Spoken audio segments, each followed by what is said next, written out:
আসসালামু আলাইকুম, কেমন আছেন সবাই? আশা করছি ভালো আছেন। Welcome to my channel Shashi's basket. একদম রৌদ্রোজ্জ্বল সকাল দিয়েই আজকের ভিডিওটা আমি শুরু করলাম।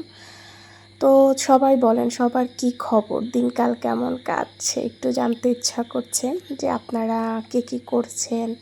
এই আর কি, ঈদের পরের ছুটি তো শেষ হয়ে গেছে, কার কেমন ব্যস্ততা শুরু হয়ে গেছে জানাবেন। তারপরে হচ্ছে আমি আমার সকালের নাস্তাটা রেডি করে নিচ্ছি। অনেক দিন পরে আমি এই যেরকম ভাত টাত বাদ দিয়ে দিলাম, আবার নাস্তা মানে অনেক ভাত খেয়ে ফেলেছি।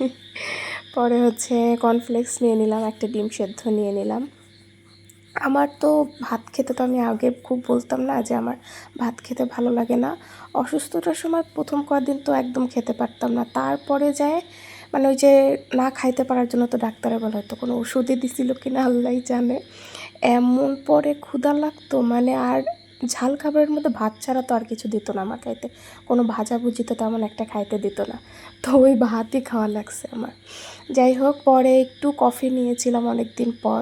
গরমটা হালকা একটু কম লাগছিল বিধে একটু কফি নিলাম। গরম কম লাগার কারণ এই যে আলহামদুলিল্লাহ বৃষ্টি আসলো, রহমতের বৃষ্টি। আর একদম ঝিরি বৃষ্টি। যদিও বৃষ্টি যতই আসুক গরমটা কিন্তু কমতেছিল না। তারপরেও একটা হালকা একটা ঠান্ডা লাগতেছিল। খুব বেশি গরম না কমলেও ওই যে একটা বলে না প্রশান্তি একটা ভাব, সেরকম লাগতেছিল।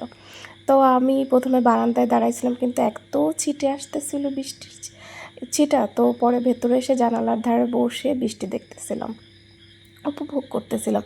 অনেক দিন পর বৃষ্টি। আর এই দেখেন, বৃষ্টি হইতে না হইতেই রৌদ্র বের হয়ে গেছে। এই জন্যই হচ্ছে গরমটা কমতেছিল না। পরে দুপুরের খাবারে ছিল হচ্ছে মিষ্টি কুমড়া, পুঁই শাক, ঢেঁড়স, এগুলো দিয়ে একটা মিক্সড সবজি। আর ছিল হচ্ছে বড় মাছ, কাঁচকলা, আর হচ্ছে কচুরমুখী দিয়ে ঝোল, যেটা আমার অনেক পছন্দ। আর ছিল হচ্ছে, এটা হচ্ছে দই। এটা আমাদের এদিকার মদাপুর নাম এলাকা, আমাদের এদিককার না, ও একটু পাশের ওইদিকে গেলে ওখানকার এই দইটা অনেক মজা হয়, মানে খুবই ক্রিমি, খুবই মজা। তো আব্বু হচ্ছে গিয়েছিল, তো সেখান থেকে হচ্ছে আব্বু নিয়ে আসছে, তো সেটাই হচ্ছে। আর সবসময় দইয়ের ইয়াটা প্রথমে আব্বু আমাকেই দেবে, আমাকে না দেওয়া হইলে কাউকে দেয় না আব্বু। আগে ও নেবে, আগে ওর জন্য দিব, তারপরে সবাই খাবো এটা। তো আমি দেরি করে খাইছি বিধায় আব্বু হচ্ছে আর কাউকে মানে নিজেরাও কেউ খায়নি। পরে হচ্ছে রুমে চলে আসলাম। পরে এই যে বইটা কবে নিয়েছিলাম, আপনারা তো যারা ভিডিও দেখেন তারা জানেন, সেই যে কবে বের করেছি। ওই যে কয়েক পাতা পড়ার পরে যে অসুস্থতার কারণে, তার মাঝেও একদিন পড়ার চেষ্টা করেছিলাম, কিন্তু এত মাথা ধরেছিল আর পড়তে পারিনি। তো আজকে আবার একটু পড়ার চেষ্টা করলাম।